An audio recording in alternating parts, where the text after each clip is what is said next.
안녕하세요. 오늘도 사연살롱을 찾아주셔서 감사합니다.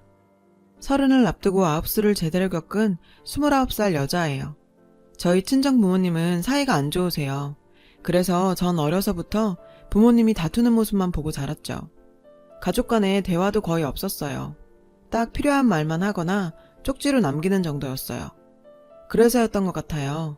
하루빨리 이 집에서 나가고 싶다는 생각을 했던 건. 그래서 앞뒤 안 재고 남친과의 결혼을 서둘렀는지도 몰라요. 남친과 저는 예비 시어머니를 통해 만났어요. 인생의 유일한 낙이 여행이라는 어머님은 세계 여러 도시를 돌며 한 달 살기 중이셨어요. 본격적인 블로거까진 아니지만 각 도시에서 찍은 사진과 간단한 날짜기 정도를 개인 블로그에 올리기도 하시고요. 50 넘은 나이에도 젊은 사람들 못지않게 영어도 잘하시고 체력도 상당히 좋으세요. 장기 여행에도 끄덕 없을 정도로요. 남친은 자기 어머니 블로그에 종종 댓글을 남기곤 했어요. 말투가 어찌나 상냥하고 다정하던지 이런 남자랑 결혼하면 화목한 가정을 꾸릴 수 있겠다는 생각이 절로 들 정도였죠. 게다가 프로필 사진은 연예인 뺨칠 정도였어요. 한눈에 반할 정도로요. 작년부터 계획했던 다낭 여행을 친구들과 휴가 날짜가 갈리는 바람에 깨지면서 저 혼자 떠나게 됐어요. 호텔에서 나와 블로그에서 본 맛집을 찾아다니던 중이었죠. 허름한 로컬 쌀국수집 앞을 지나려는데 마치 연예인처럼 세련된 중년 여성이 혼자 앉아서 쌀국수를 먹고 있더라고요. 어찌나 쌀국수를 맛있게 드시던지 전 맛집은 포기하고 옆 테이블에 자리를 잡고 앉았죠. 한국분이세요? 어머님이 먼저 말을 걸어주셨어요. 그렇다고 했더니 여기 양지머리가 들어간 쌀국수가 특히 맛있다며 그걸 먹어보라더군요. 제가 어떻게 주문해야 할지 몰라서 우물쭈물하니 능숙하게 주문도 대신 해주셨죠. 그게 계기가 돼서 한 테이블에 앉아 쌀국수를 먹으며 이런저런 얘기를 했어요. 알고 보니 여행을 참 많이 다니셨더라고요. 내일은 어디 갈 거냐고 물으시길래 바나일에 가보고 싶은데 혼자 가기 좀 그래서 갈등 중이라고 했어요. 어머님은 무척 반가워하면서 괜찮으면 내일 바나일에 같이 가자고 했어요. 전 당연히 좋다고 했죠. 다낭 시내에서 바나일까지 갔다 오려면 왕복 택시비만 해도 꽤 나오거든요.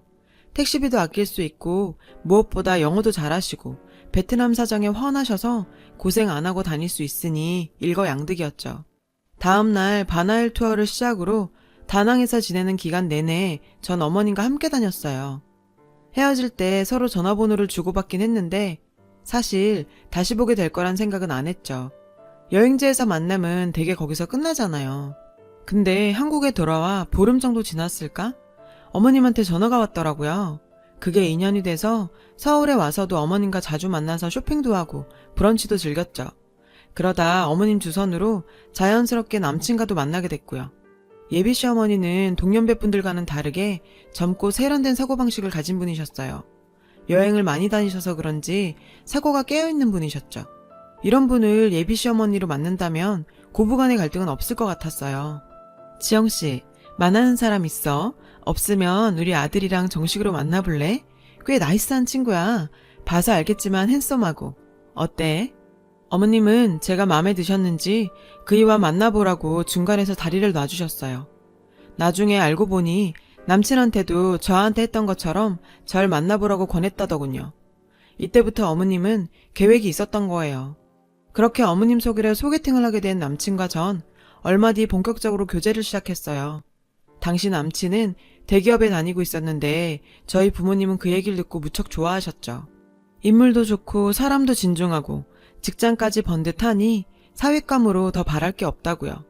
남친은 누가 봐도 탐나는 사람이었으니까요. 그렇게 1년쯤 연애를 하고 저희 집 쪽에선 슬슬 결혼 얘기가 나오기 시작했어요. 그런데 웬일인지 남친은 자꾸 결혼 얘기를 피하더라고요. 전 솔직히 걱정이 됐어요. 나이는 30을 향해 가지 주위 친구들은 하나 둘 결혼을 하지. 이러다 나만 나이 먹도록 혼자 남는 게 아닐까 걱정이 됐죠. 그래서 남친한테 먼저 결혼 얘기를 꺼냈어요. 나 내년이면 30이야. 언제까지고 기다릴 순 없어. 결정해. 나랑 결혼할 생각이 있으면 계속 만나고 없으면 여기서 끝내자.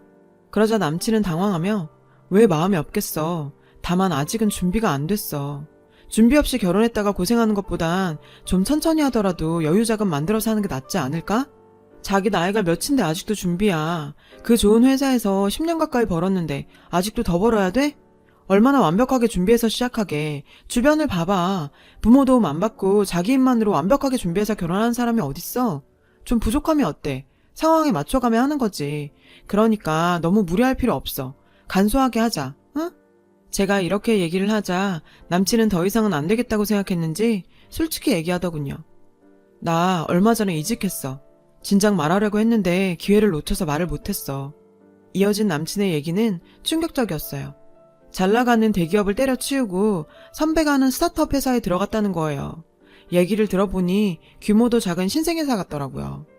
자기야, 도대체 왜? 아니, 그것보다 어머님도 아셔? 응. 뭐? 아신다고?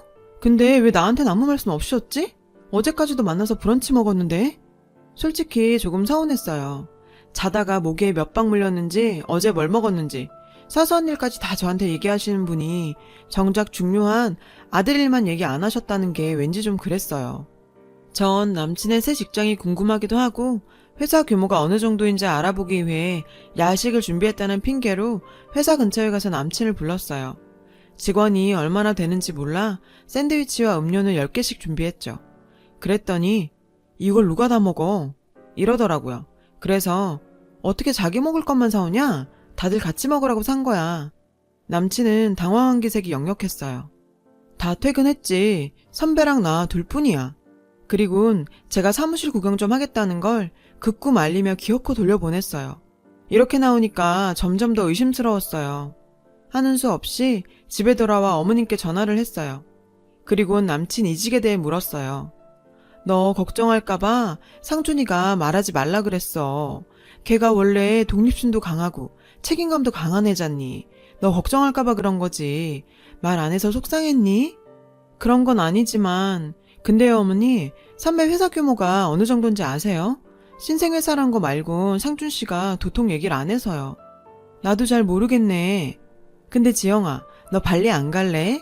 이번에 발리 가서 한 달 살게 하려고 그러는데 그 전에 답사 좀 가보려고 말이야. 발리요? 아, 근데 어쩌죠? 저 휴가를 다 써서 힘들 것 같은데요. 한 2박 3일도 안 돼? 네, 죄송해요. 예비 시어머님은 아들 회사 일보다 본인 여행이 더 중요하신 것 같았어요. 아무리 여행을 좋아하신다지만 그래도 자기 아들 일인데 어떻게 저렇게 천하태평인 건지. 제가 서운해하는 걸 눈치채셨는지 어머님께선 절 안심시키려 노력하셨어요. 걱정 마. 그 선배 나도 잘 알아. 대학 때 집에 종종 놀러 왔었거든. 이번에 회사 차린 거 그거 모르긴 해도 몇 년 뒤면 엄청 커 있을걸. 상준이가 어떤 앤데 대기업까지 버리고 따라갔겠니. 남자는 자고로 모험도 할 줄 알아야 해. 그래야 성공을 해도 크게 하지. 피는 못 속인다고 지 외할아버지를 닮아서 상준이가 사업수완이 좀 있거든. 에휴, 상준이 외할아버지 살아계셨으면 그깟 직장 때문에 걱정하는 일은 없었을 텐데. 외할아버지께선 어떤 분이셨는데요? 사업가셨어. 사업을 아주 크게 하셨지. 나 학창시절엔 내 전용 차랑 전담 기사 아저씨가 따로 있을 정도였어. 그 시대에 말이 되니? 그뿐이니? 연말은 엄마 아빠랑 파리 가서 보내고 오고 그랬지. 와, 정말 잘 사셨나봐요. 지금은 없어졌지만 나이 든 사람들은 우리 아빠 회사 이름 대면 다들 알아. 꽤 규모 있는 건설회사였거든. 어머님 말씀을 들어보니 남친의 외할아버지 회사는 규모가 어마어마했던 것 같았어요. 하지만 어머님이 미국에서 고등학교를 다니고 있을 때 부모님 두 분이 함께 교통사고로 세상을 떠나셨고 그때부터 이모 집에서 함께 살게 됐지만 도박에 빠져있던 이모부가 어머님 몫의 유산까지 건드리는 바람에 하루아침에 갈 곳 없는 신세가 되셨다고 하더라고요. 그때 아는 사람이라곤 당시 어머님의 가해 선생이었던 상준 씨 아버님 뿐이었대요. 염치불구하고 가해 선생님 자취방에 들어가 지내다가 상준 씨를 갖게 됐고 혼인신고를 하고 살았다고요. 하지만 상준 씨가 초등학교에 들어가던 해에 두 분을 이혼을 하셨고 그때부터 어머님 혼자 아들을 키우면서 사셨대요. 아버님은 연락 안 되세요? 죽었는지 살았는지 알고 싶지도 않아. 어머님께 들은 아버님 얘기는 그게 다였어요. 얼마 뒤 늦은 밤 남친한테서 전화가 왔어요. 혹시 현금 좀 가진 거 있냐고 묻더라고요. 찾아놓은 돈은 없고 캐시카드에 들어있다고 했죠. 그랬더니 그럼 지금 갈 테니 카드 들고 나오라는 거예요. 그럴 거 뭐 있어. 계좌번호 불러. 이체해줄게. 순간 남친이 그러는 거예요. 아직 안전한 통장을 못 만들었어. 그냥 내가 지금 그리로 갈게. 당시 전 안전한 통장이 뭔지 몰랐어요.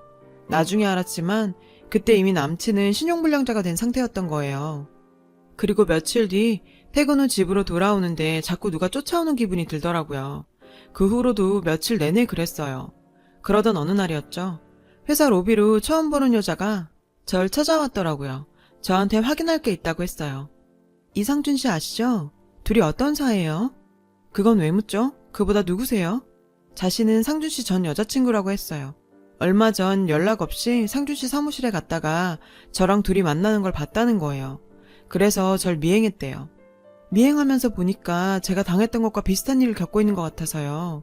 그쪽도 저처럼 사기당하고 있는 것 같아요. 그 모자한테. 믿을 수가 없었죠. 사기라뇨? 그게 무슨 소리예요? 사기를 당했다면 제가 상대한테 돈이든 물품이든 손해를 입었어야 하는데 전 그런 게 없어요. 아니, 내가 이런 얘기를 왜 듣고 있어야 해? 그쪽이랑 더 얘기하고 싶지 않으니까 가세요. 또 찾아오면 경찰 부르겠어요. 전 자리를 박차고 나왔어요. 그리고 남친한테 전화를 걸었죠. 걔가 자기 회사까지 찾아갔어? 아, 미쳐. 걔 스토커야. 완전 또라이라고.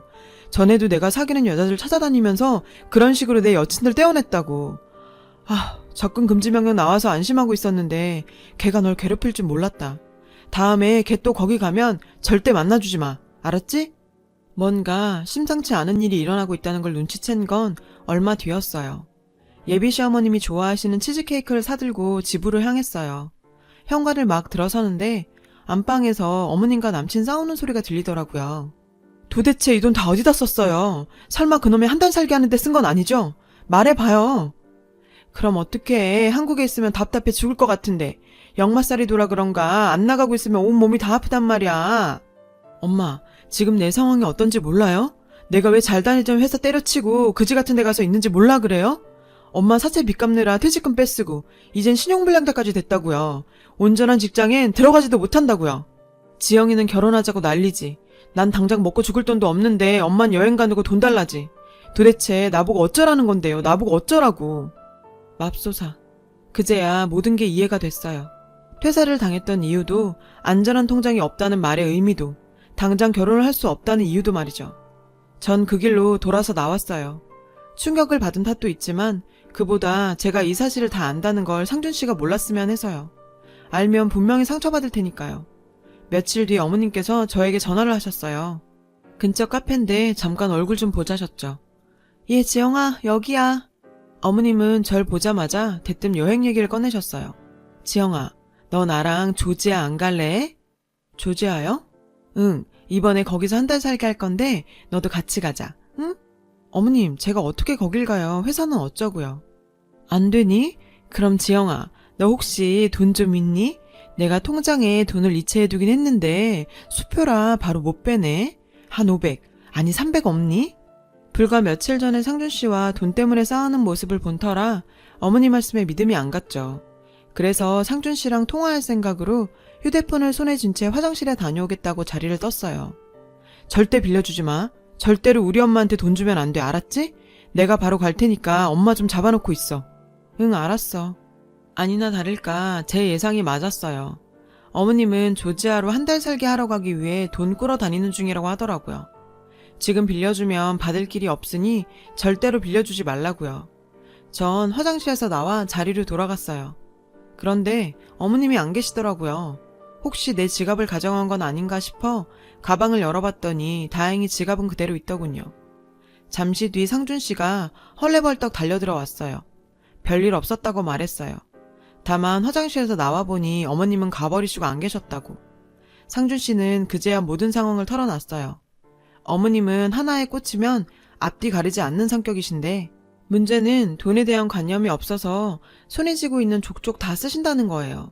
남친이 그동안 대기업을 다니면서 받았던 월급도 늘 어머님 낭비벽 때문에 탕진이 됐고 결국 사채 빚까지 손을 대서 회사를 그만둘 수밖에 없었다더군요. 퇴직금은 고스란히 사채 빚을 갚는 데 썼다고요. 그런데도 아직 정신을 못 차리고 요즘엔 집착에 가까울 정도로 해외 한 달 살기에 빠져서 툭 하면 해외로 나가려 든다고 말이죠. 이젠 자신으로선 도저히 어머님의 낭비벽을 막아드릴 여력이 없고 솔직히 매달 생활도 간당간당하다고요. 이런 상태에서 결혼은 언감생심. 저까지 이런 상황에 끌어들이기 싫다고 기회 줄 때 떠나라고요. 전 그럴 수 없다고 했죠. 그런데 그때 휴대폰으로 카드 문자가 왔어요. 제 신용카드로 땡땡항공 92만 원이 결제됐다는 거예요. 전 지갑을 열어 카드가 있는지 찾아봤어요. 없었어요. 순간 떠오르는 사람은 한 사람뿐이었죠. 남친과 저는 어머님께 전화를 걸었어요. 어머니, 혹시 제 카드 가지고 가셨어요? 응, 안 그래도 말하려고 그랬는데 내가 좀 빌려 썼어. 빌렸어요? 아니 그게 어떻게 빌린 거예요? 훔치신 거죠? 어머 얘, 너 무슨 말을 그렇게 하니? 내가 그깟 돈 몇 푼 때문에 네 카드를 훔쳤단 얘기야? 기가 막혀. 갚아줄게. 갚아주면 되잖아. 별것도 아닌 것 가지고 사람 우습게 만들지 마 얘. 어머님은 자신이 할 말만 하고는 전화를 끊어버리셨어요. 처음부터 절 만나자고 한 이유는 제 카드였던 거예요. 남친은 대신 사과한다며 항공권 요금은 자신이 벌어서 갚겠다고 했죠. 이젠 정말 자기도 어떻게 해야 할지 모르겠다며 울먹이며 계속 미안하다는 말만 했어요. 전 카드값은 내가 알아서 할 테니 헤어지자는 말만 하지 말라고 했어요. 일단 전 카드를 정지시키고 집으로 돌아왔어요. 근데 집 앞에 전에 그 여자가 와 있는 거예요. 그녀는 몇 장의 사진과 녹취 파일을 들려줬어요. 그 내용은 충격적이었죠. 그동안 이 모자한테 소송을 하려고 알아보고 있었어요. 저도 다른 분도 당신처럼 상준 씨를 믿었어요. 그 불쌍한 남자가 엄마 때문에 고통받는데 나까지 그 사람을 괴롭힐 순 없다고요. 당신도 지금 그런 생각일 거예요. 저는 정말 인정하는데 오래 걸렸지만 당신 앞엔 이렇게 증거가 있잖아요. 어떻게 하실래요? 저랑 같이 소송하실래요? 저 역시 인정하고 싶지 않았고 불편한 진실 앞에 눈을 감고 싶었어요. 그래도 정신을 차려보려고 노력했어요. 일단 경찰에 신고를 했죠. 그리고 며칠 후 경찰서에서 전화가 왔어요. 경찰에 들어서니 한껏 차려입은 어머님과 상준 씨가 보였어요. 어머님은 절 보자 다짜고짜 소리를 쳤죠. 야, 네가 나 절도로 신고했다며. 너 이러고도 내 아들이랑 결혼할 수 있을 것 같아? 그깟 항공권이 얼마나 한다고 이딴 걸로 사람을 우습게 만들어.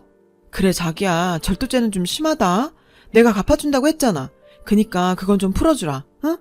아, 이 모자가 끝까지 쌍으로 절 희롱하네요. 전 아까 여자한테 받았던 녹취 파일을 틀어줬어요. 그 안에는 두 사람이 공모하는 대화가 담겨 있었죠. 엄마는 카드를 빼서 항공권을 사고 아들은 눈물에 호소를 해서 제가 신고를 못하게 막고, 게다가 엄마, 얜 생각보다 돈이 안 되겠어. 갈아타야겠는데? 그리고 소송한다고 난리치는 그 미친 애가 벌써 얘한테 떠벌렸나 봐. 며칠 내로 손절해야겠어. 잘 들었지? 그 애미의 그 자식이라고 어쩜 이렇게 죽이 잘 맞니? 내가 니들 카드 절도죄로만 신고한 거 같니? 니들이 지은 죄가 그뿐이야? 나 니들 사기죄로 고소했어. 모자 사기꾼 맞잖아? 아씨 이게 어디서. 아 그래 뭐 다 아는 거 같으니까 인정은 해줄게. 근데 솔직히 너도 즐겼잖아. 놀이동산에 들어갈 때도 최소한 입장료는 내는데 나 같은 훈남이 공주 떠받들듯 해줬으면 너도 뭔가 해야 되는 거 아니야? 입장료 냈다고 생각해. 그걸로 퉁치자. 누구 맘대로? 어따 대고 퉁을 치지? 네가 나한테 돈만 가져갔니? 어떻게 사람 마음을 그렇게 농락해? 너한테 사기당한 여자들 네가 사기꾼인 거 몰라서 소송 안 했던 거 아니야. 네가 네 인생이 그게 불쌍해서 그런 거지. 오죽하면 저러고 살까? 네 인생이 불쌍해서 봐준 거라고. 근데 뭐가 어쩌고 어째? 퉁을 쳐? 너 정말 최악이다. 야! 돈 떼먹었으면 돈만 찾아가. 네가 뭔데 내 아들한테 훈계질이야? 건방지게. 그러게 아들은 멀쩡히 살게 두지 그랬어요. 어떻게 엄마가 돼선 자식까지 저렇게 만들어요? 창피한 줄 아세요. 구질구질하게 살 거면 당신이나 그렇게 살 일이지. 앵벌이 시키는 것도 아니고 아들 몸뚱아리 팔아서 구질구질하게 남의 돈으로 여행 가면 좋아요? 그러고도 당신이 엄마야? 돈 없으면 없는 대로 살지. 그렇게까지 하면서 살고 싶냐고. 해외 한 달 살기? 놀고 있네. 남의 피 같은 돈으로 해외여행 갈 생각 말고 일해서 먹고 살 걱정이나 하세요. 블로거 거지가 아니라 아주만 여행거지야. 집이 좀 사셨다고요? 남편이 과외 선생이었다고요? 그런 창작 실력으로 시나리오나 쓰지 그랬어요. 그랬으면 아들이랑 쌍으로 쇠고랑 차는 일은 없었을 텐데. 당신 아버지 전과 12몸이잖아. 그것도 사기로. 남편도 같은 종목으로 현재 복역 중이고. 어쩜 이렇게 찰떡으로 끼리끼리 잘 만났나 몰라. 이왕 이렇게 된 거 빵에서 가족 상봉이나 하세요. 이 모자한테 당한 저 정도의 피해는 약과였어요. 사기를 당했던 다른 여성 두 분은 금전적 피해가 꽤 됐죠. 저도 힘이 되어주고자 같이 소송을 진행했어요. 아직 판결은 나지 않았습니다. 증거가 있으니 적어도 무죄 판결은 안 나겠죠. 근데 이번 일을 겪으면서 깨달은 게 있어요. 내가 내 가족을 사랑하지 않으면 나 역시 그 어디에서도 사랑하는 가족을 만들 수 없다는 걸요. 가족을 버리고 새 가족을 만들려 했던 제 어리석은 마음이 지금에 와서야 후회가 되네요. 오늘부터는 부모님과 대화를 시도해 봐야겠어요. 시간이 걸리겠지만 그래도 가족이니까 언젠가는 서로 마음의 문을 열 수 있겠죠? 지금까지 제 사연을 들어주셔서 감사합니다. 여러분, 사연 댓글에 응원과 현명한 조언 부탁드려요. 좋아요와 구독은 저에게 큰 힘이 됩니다. 오늘도 좋은 일 가득하세요.